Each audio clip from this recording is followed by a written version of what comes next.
1967 நடந்த அரசியல் மாற்றத்தை நாம முதல்ல தெரிஞ்சுக்கணும் அப்படின்னா, இவங்க கடந்து வந்த 18 வருஷ பாதை இருக்குல்ல, திமுக கட்சி ஆரம்பிச்சு 49ல இருந்து 67 வரைக்கும் அந்த 18 வருஷ காலத்தை நாம முதல்ல தெரிஞ்சுக்கணும். தெரிஞ்சுக்கிட்டாதான் 1967 நடந்த அரசியல் மாற்றம் எப்படி நடந்ததுங்கிறத நம்மளால ஒரு புரிஞ்சுக்க முடியும்.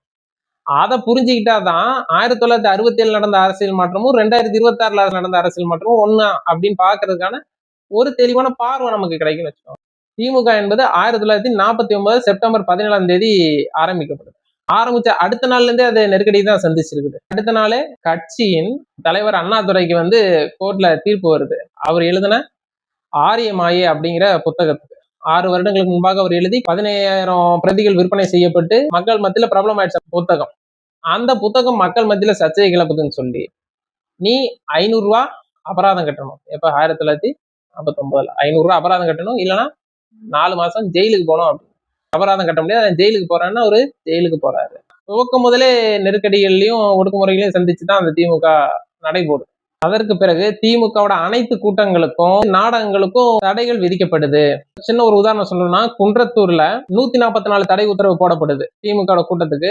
அந்த கூட்டத்துக்கு எம்.இ. நடராசன் அவர்கள் பேச வருகிறார். அந்த நடராசன் அவர்கள் கூட்டத்தில் கலந்துக்கு முன்பாகவே கைது செய்யப்படுகிறார். பல்வேறு முயற்சிகளை காவல்துறை மேற்கொள்ளுது, கூட்டத்தை கலைக்க முடியல. அப்படி ஒரு கூட்டத்தை கலைப்பதற்கு 7 ரவுண்டு துப்பாக்கி சூடை காவல்துறை மேற்கொள்ளுது. அந்த துப்பாக்கி சூட்ல 2 பேர் படுகாயம் அடைகிறாங்க. அந்த ரத்த துளிகள் தான் திமுக தனது களத்தை அமைப்பதற்கு சிந்தப்பட்ட முதல் ரத்த துளிகளாக பார்க்கப்படுது. அது மட்டும் இல்லாம அண்ணாவின் லட்சிய வரலாறு, ஆசி தம்பி அவர்கள் எழுதிய சாந்தியார் சாந்தி அடைய, செல்வராஜ் அவர்கள் எழுதிய கருஞ்சட்டை ஒழிய வேண்டுமா அப்படிங்கிற புத்தகங்கள்லாம் தடை செய்யப்படுது. ஒடுக்குமுறைகளை ஒட்டி அன்றைய காங்கிரஸ் அமைச்சர்களுக்கு மிகப்பெரிய அளவுல கருப்பு கொடியெல்லாம் காட்டி போராட்டங்கள் அன்றை நடத்தப்பட்டுச்சு. பிரிவினை தனிநாடு கோரிக்கை வைத்தவர்களை நான்சென்ஸ் நேரு சொன்னது. குறிப்பா ஈவேரா அவர்களை நாட்டை விட்டு வெளியேறணும் அப்படின்னு சொன்னது தந்தை பெரியார் அவர்களை. அப்புறம் டால்மியாபுரம் அப்படின்னு பேர் மாத்தப்படுது. அந்த பேரை மாத்தி நீ பழைய கள்ளக்குடிங்கிற பேரை கொண்டு வரணும்னு சொல்லி அவங்க திமுக நடத்தின போராட்டம்.